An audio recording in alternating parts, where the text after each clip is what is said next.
Hey everyone, it's Sabrina. And I'm Stacy. And we are Homeschooled by Two Chicks. This podcast is brought to you by Vitali Inspection Services. In our podcast, we are going to be educating and entertaining our listeners with topics such as local businesses, real estate agents. We'll be discussing topics such as charities and the charity that was founded by Carlo Vitali, as well as talking to our inspectors and the gadgets that they use. Did you hear that? It's Inspector Vitali and his crew. It must be time for another home inspection. I'm sure they'll check your chimney too.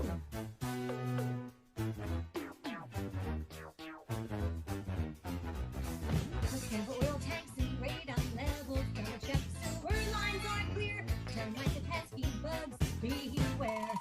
Inspector Vitali and his crew will be there.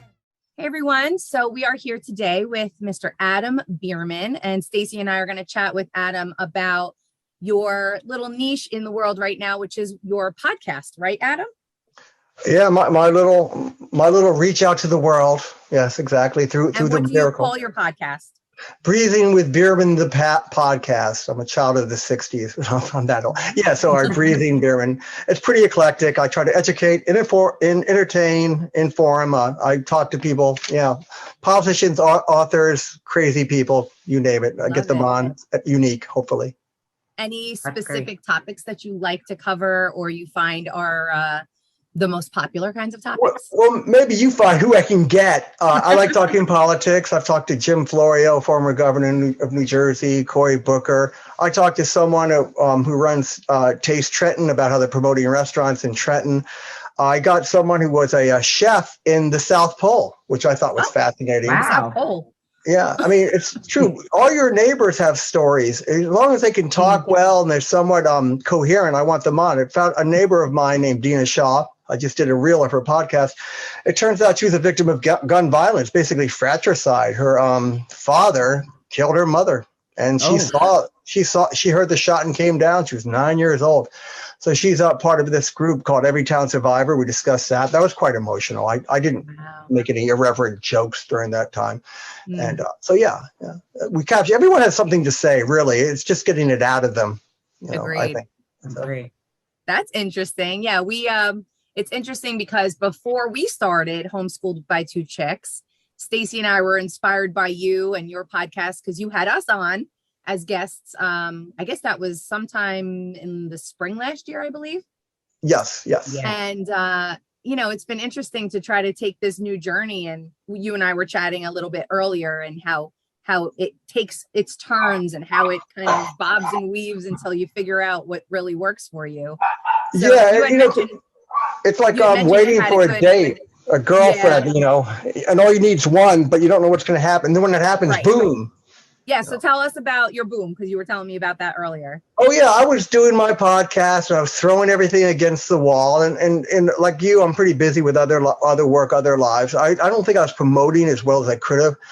So what I started to do is I talked to people who've done this before. I did YouTube videos and I go, how can I market? How can I promote? What basic ways, from backlinks. I won't go into all the details, hashtagging what you do, finding people who might be interested in your podcast. Like I was telling you, I interviewed someone about the French Resistance, one of the last surviving members. I think it's fascinating. And what I did is I just Googled like articles on the French Resistance.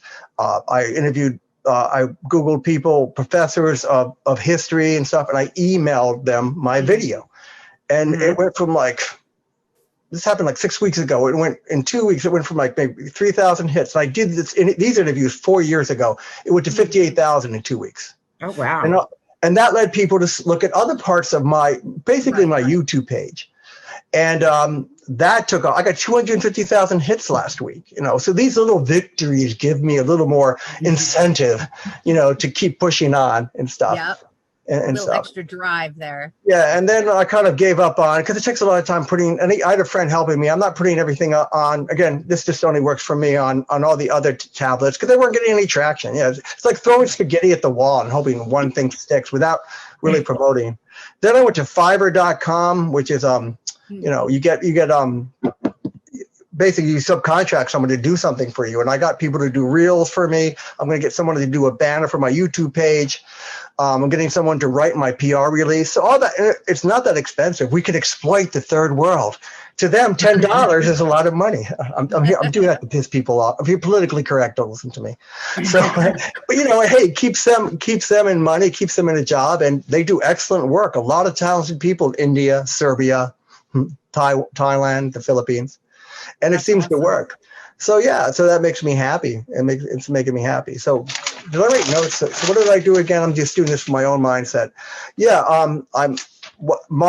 technical ways to market and things I don't know, backlinks, and also getting like a list now of people who really want to listen or people who would be interested in my genre, and I communicate with them. And so when you have, I guess you have people that are following you and they are subscribing to your YouTube channel. Yeah, they are. And that's really what you want to get, right? People that are going to subscribe to your channel.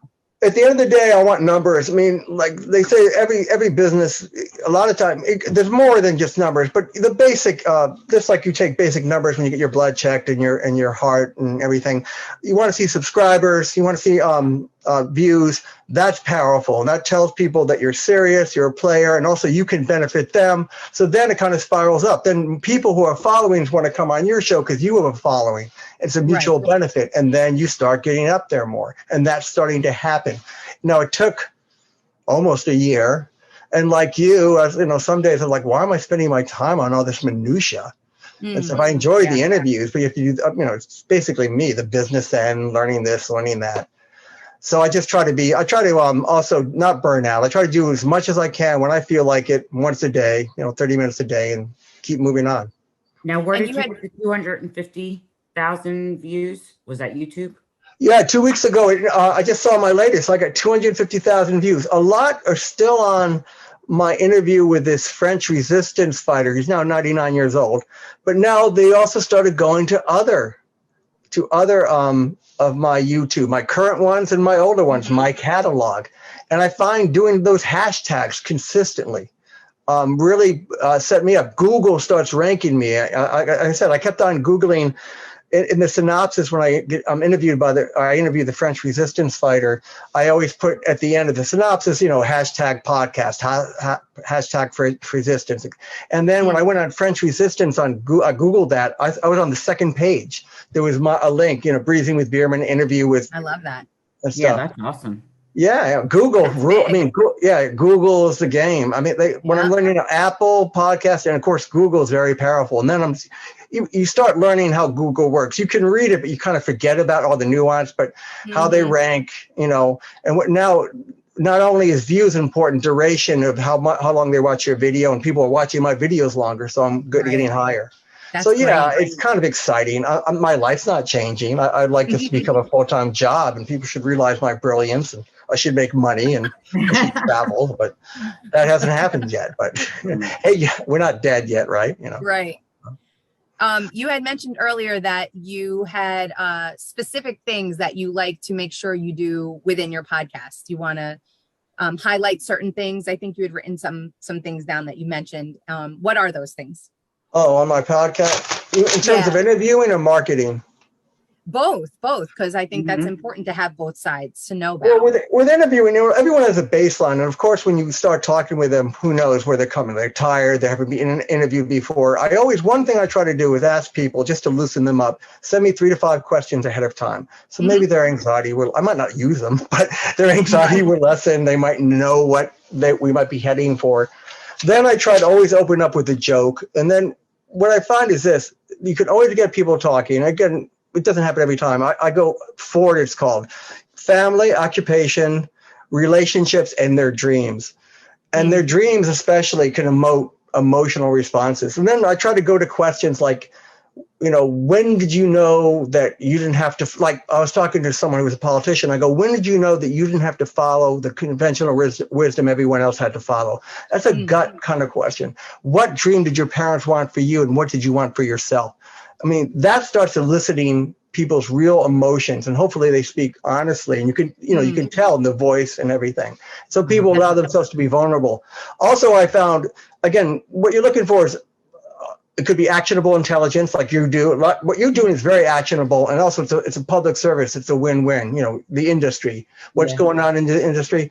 I also some controversy is always great. It can sell. Anything unique or funny. One thing I find, and again, this is not definitive, and I don't always do this. I don't have time. Sometimes you can get people to talk. I don't see it as manipulative. You can do things like you justify their failures. Or you throw rocks at their enemies, or you agree with them and say, I've gone through what you've gone through. And this is helpful in the sense because it provides a baseline of a conversation and trust. Some people might call that manipulative. I don't know. But that's how you get people to talk. Because one thing I've realized, a lot of people don't get listened to. You know what it's like. Do your kids listen to you? I mean, no. They don't get to tell their story. Not without some struggle. Yeah, and a couple, and I don't mean this in a mercenary way, a couple good questions, and I just learned over time, and you start doing it naturally, can usually start opening up that story and let people really talk. Right. And stuff. Definitely. Yeah. And I think it's more, not necessarily manipulative, but it's more trying to get on their level so they feel comfortable. Like you said, that sense of trust and openness comes naturally when you feel like someone's on your level. So, you take the time to do a little research and you ask questions that are pertinent to, and they're open-ended. Like this politician I was talking to, I realized he'd been going against the tide, what he believed in, how he tried to getting elected with a fight. So I empathized and I wanted to know, what was it like fighting this battle? And when did you know that it was right to do what you were going to do, like go against conventional wisdom and also pay the consequence for that? Absolutely. Yeah. So how long have you been doing your podcast, Adam? My podcast since I left Princeton TV. Can I give the finger, even though I know I'm going to be, it's just a visual. We're only using the audio. So I know. Even though usually I don't hold grudges and you move on. My grandfather told me a long time ago, small nonprofits, hit or miss, but you could find some of the most bizarre, antisocial, psychological basket cases in small nonprofits. And unfortunately, Princeton TV has some of them. I mean, it's a mess. It's not run right. People are pretty tribal, and it's sad. It could have become so much more. So I'm going to be petty and knock on them any chance I get. Oh my gosh, you're so funny. So I left. I was doing a show on Princeton TV, which Kim D was on. Stacy was on. Oh, Stacy, my favorite guest. I love Stacy's real. Stacy's so real. I dig her. Everyone digs her when she comes on. But you're genuine. It's true. And I did that for 16 years, and I started the podcast in March. But I prepped. I decided if I'm going to do this, I was going to do it right. I was going to put in the time, put in some money, my own money, and write a business plan, knowing I was going to have to tweak it. And I started probably prepping for it in December of 2019, and then 2020 COVID hit. Around March of 2020 I started it. Okay, that's great. Have you had a favorite guest so far? Myself. When I talk, I like to give myself. No, I actually Stacy, people like that, because it just makes it easier to talk to, and that's not a knock, because we're not professional. Maybe I'm a little more professional just because I've done this a lot. It's hard when you come in cold and get interviewed. People can't help but be a little bit self-conscious and uptight. Their true selves don't always come up. And they're not blaming anyone. It's just difficult. Like you see interviews, on TV, these people, especially actors, actresses, they prep themselves. Right. Well, they've done this before. They know, it's like scripted interviews. Yeah. Sometimes it's too scripted.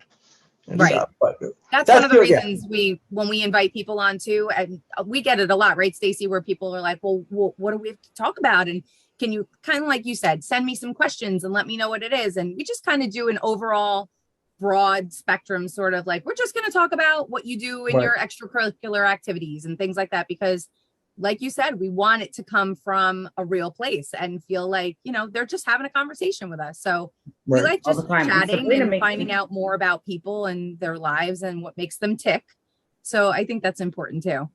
But also they should at least, so you want to relax them and calm them down, but hopefully they have some bullet points they're going to hit that are interesting and unique, because you just don't want like, yes, the missus makes me coffee, I do my home inspection, it's like, right. You can get that.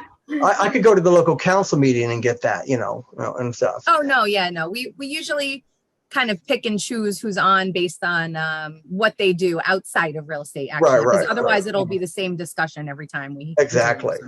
And pets, you'd rather watch pet fish sleep, after a while and stuff. But yeah, so yeah, it's not going to be like you said, it's not going to be perfect every time, but you develop your style, and hopefully repetition helps. Like what I did, for me at least, even though I think I know what I want to say, it always helps. I still jot it down. You write it, you say it. It kind of gets in your brain. True. And it comes out more naturally. But I don't prep I don't overanalyze it either. Right. Sometimes I don't want to talk to. Sometimes I don't want to know a lot what people are doing. I just want to feel them out. Right. It's like it's a game of chess in a good way. You just yeah. So will you appear on my show topless? Just a suggestion. I don't know if it adds anything to your conversation. That's for Stacy, not me. Well. No, that'd be funny if you just showed up and we didn't mention that you were topless, but you just discussed, You get a lot of hits.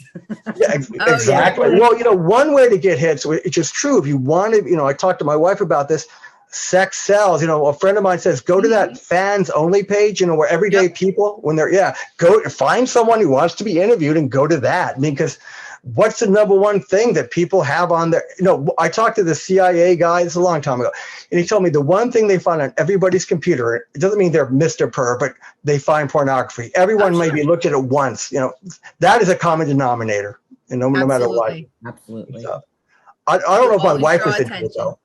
You'll always draw attention. Exactly. Mm-hmm. It might not fit your brand, so of course you got to think about it, but what? Right. You have a little bit more of I feel like you're more on the spectrum of where you can kind of go wherever with your podcast. Are you saying I'm on the spectrum? Yes, I am. I don't know, Adam, are you? No, and that's the good and bad thing. You have more of a niche. I'm all over the place. Right. And stuff. It's funny. There was both. Yeah, even though there's more podcasts now, some people just started on their own. Mary Shelley, who wrote Frankenstein, some woman, some nerdy professor in some obscure Midwestern school, college, started a podcast on that. And she didn't really want fame or fortune, but, it was so unique. And got all that's the thing about the World Wide Web. All the Mary Shelley fans came out of the woodwork. Interesting. That's why I think you will make it. And then when I ask to be on your show, you're going to say no. What's your numbers? And I'll be left on my own. And we definitely appreciate your time and you being on the show with us today. So thank you for being here. Okay. And hopefully we'll be able to be on your podcast again soon, and we'll be able to talk about our successes and how many hits we're getting. and maybe topless. It's just a thought, or maybe something sheer. Something sheer. We appreciate the suggestion. Thank you. Look at it as not something. I'm not being trying to be licentious, whatever the word is. I'm just trying to be business-like, and also I'm praising you. I'm full of shit. I'm sorry. Okay, yeah, we'll talk. And seriously, if you want to talk about, off the air about what I've done, because it's good for me to talk about it, because it reminds me what I should be doing. So anytime you want. And we appreciate your candor and your feedback and all the advice, and you've got some experience under your belt with this. So we've definitely taken some things away from this too. So thank you very much for that. Okay, I'm sorry, no one can see this, but anyway. Yes, peace. Peace to the world. Happy New Year, happy healthy, and we will talk soon. See ya. Bye. All right. Bye. Melanie.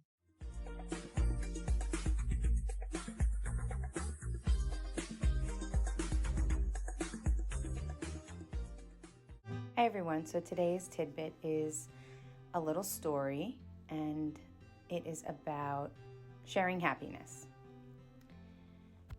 A professor gave a balloon to every student who had to inflate it, write their name on it, and throw it in the hallway.